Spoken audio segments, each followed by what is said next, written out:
Hello guys, welcome back to my mini blog. তো আজকের ব্লগটা হলো ঠাকুরবাড়িতে যাওয়া মাতা ত্রিপুরেশ্বরী মন্দিরে। তো মন্দিরে গিয়ে দেখি মন্দির পুরো চেঞ্জ, এখানে অনেক কাজ হচ্ছিল।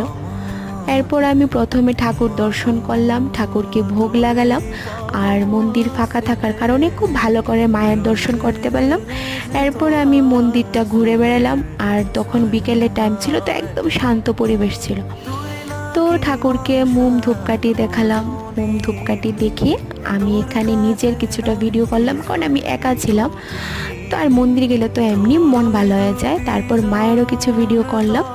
তো এখানে অনেকটা টাইম ছিলাম। এরপর আমার বর এলো, তারপর বর মায়ের দর্শন করলো। তারপর আমরা বেরিয়ে পড়লাম বাড়ির উদ্দেশ্যে। আর এখানে দেখো আকাশটা কি সুন্দর লাগছিল, প্লাস মায়ের মন্দিরটাও।